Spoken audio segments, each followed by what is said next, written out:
We all know about the famous and infamous figures of World War II: Winston Churchill, Adolf Hitler, Benito Mussolini, Franklin D. Roosevelt. There is an abundance of information about these men and other key figures during the conflict. But for every name we know in our history books, there are thousands of others who shaped the course of the conflict. Today we're going to be looking at somebody who is lesser known. This is the life of Edward Arnold Chapman, also known as Agent Zigzag. Eddie Chapman was born in Burnett Field in County Durham on the 16th of November 1914. Little is known about his parents other than some light information regarding his father, suggesting he was a former marine engineer who changed career into a publican in Roker, an area in Sunderland. The Chapman family was known to be disobedient and dysfunctional, with Eddie and his two siblings receiving very limited parental guidance.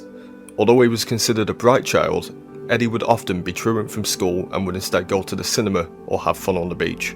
At the age of 17, Chapman joined the Coldstream Guards in the 2nd Battalion, which is the oldest continuously serving regular regiment in the British Army, where one of his duties was guarding the Tower of London. However, he wasn't in the army for too long, rapidly growing tired of his duties and responsibilities, and 9 months later, when he had 6 days of leave, he decided to run away with a girl he had met in Soho.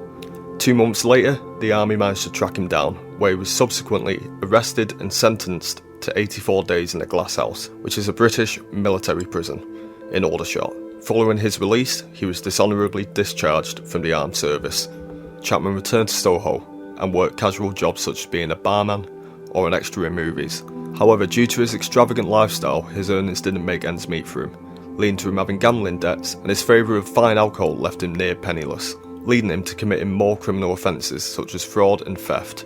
And it wouldn't be long before he received his first conviction as a civilian, and he spent 2 months in Wormwood Scrubs for forging a cheque. Further down the line, Chapman became a safecracker with some of the gangs in London's West End.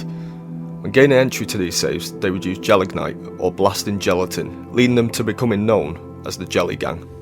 One of their crimes was carried out with the help of James Wells Hunt, an individual that Chapman met whilst in prison. During the crime, Chapman acted in disguise as a member of the Metropolitan Water Board to allow him to gain entry to a house located on Edgware Road, which allowed him to break through the wall into the shop located next door.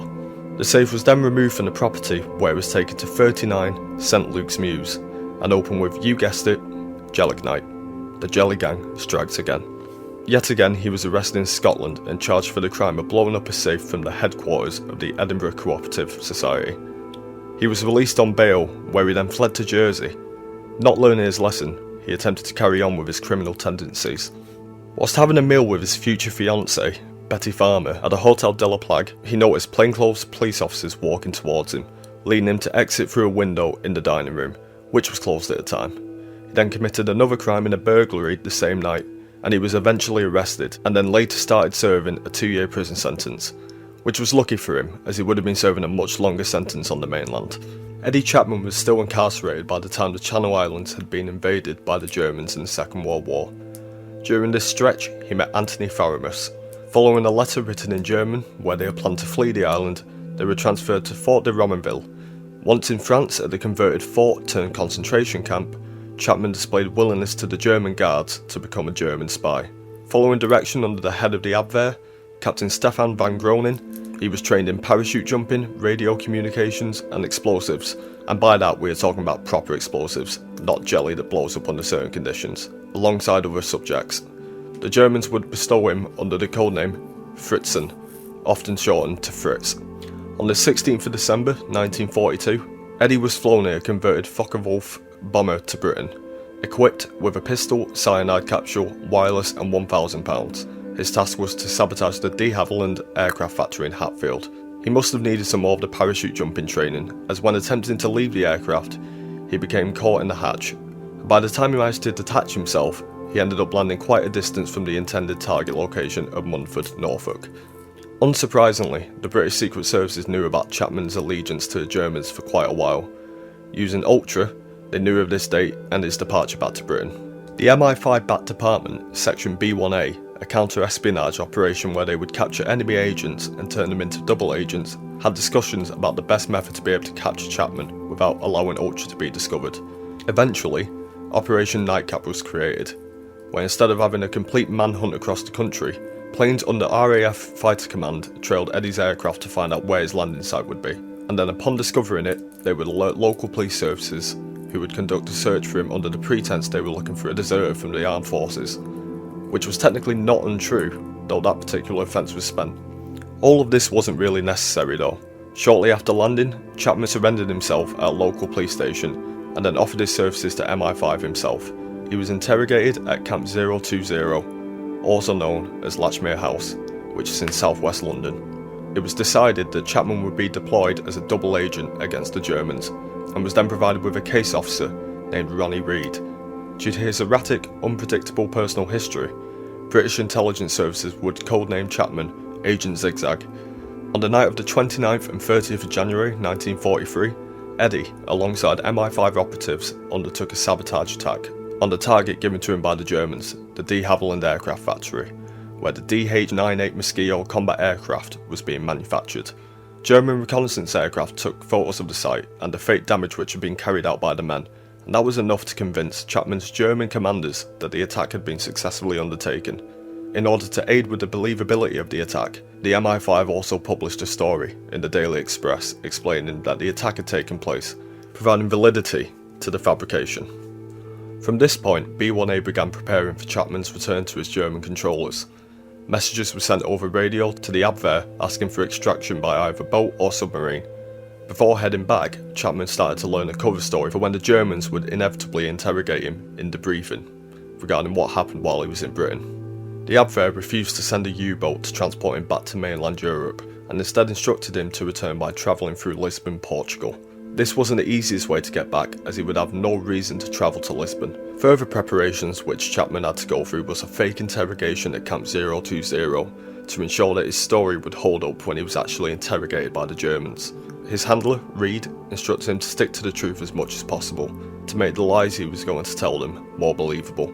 As well as this, he was taught to speak slowly, to prevent any hesitations. This relaxed approach consists of simple psychological mind tricks that make lies more believable, as the individual telling them appeared confident. It was decided that Chapman would join the crew of a merchant ship to be able to get to Lisbon, and then jump ship once it was docked in Portugal. Travelling under the fake identity of Hugh Anson, the relevant paperwork was obtained before he joined the crew of the City of Lancaster, which sailed out of Liverpool. Once contact was made at the German embassy in Lisbon, Chapman suggested to them that the ship should be blown up by using a bomb which was disguised as a lump of coal that would then be placed in the coal bunker.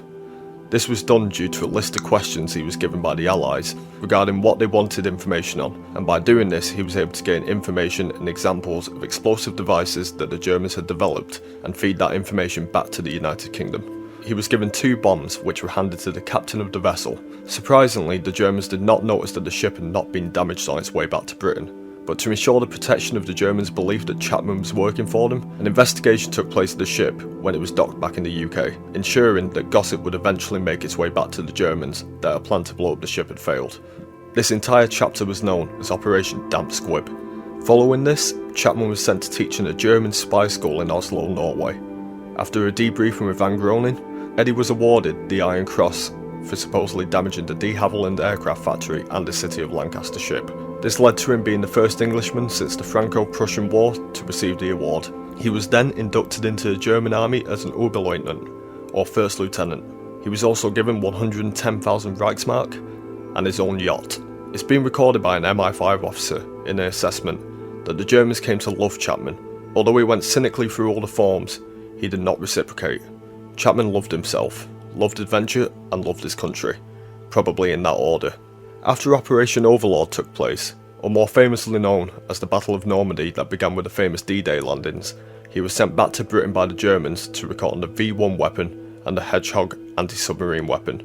Parachuting into Cambridgeshire on the 29th of June 1944, he then made his way to London. He constantly reported to the Germans that the bombs they had developed were indeed hitting their target of central London, where in reality they were not making the distance. Possibly due to this information he was feeding them, the Germans didn't correct their aim, resulting in a majority of the bombs landing in suburbs in South London or the countryside in Kent, doing much less damage to the nation's key infrastructure than they would have done had they reached their intended target. When he was back in London, as quite standard for him, he ended up falling back into his criminal past in West End nightclubs, with a side hustle of doping dogs and greyhound racing. As well as this, he wasn't very discreet about the sources of his income, so MI5 dismissed him on the 2nd of November 1944, as they were not able to control him. He was given a payment of £6,000 from MI5 and was also allowed to keep £1,000 of the money he had received from the Germans. He was also given a pardon for all of his criminal activities pre-war. Following his retirement from working for the British intelligence, MI5 believed that Chapman would enter back into his criminal life again due to the money he received running out. And then if he was caught by the police, he would try and get some leniency with his sentencing because of his service he took part in throughout the war. As they expected, he did return to a life of crime, committing a number of different offences, including mixing with blackmailers and thieves, and smuggling gold across the Mediterranean in 1950. Although even with all this, he used references from intelligence officers he worked with or under, who were able to confirm his story of contributing massively to the British war effort. In an attempt to make some more money, he serialised his memoirs from throughout the war in France. However, due to the Official Secrets Act, he was charged and fined £50. Although, in 1953, his book, The Eddie Chapman Story, was published. On the 11th of December 1997, Eddie died, aged 83 in St Albans, England, survived by both his wife and daughter. And that brings us to the end of the story of this criminal turned double agent turned criminal again. If you enjoyed this video, be sure to let us know in the comments, hit like and share it about with your friends. We hope to see you again for another bit of history. But until then, goodbye.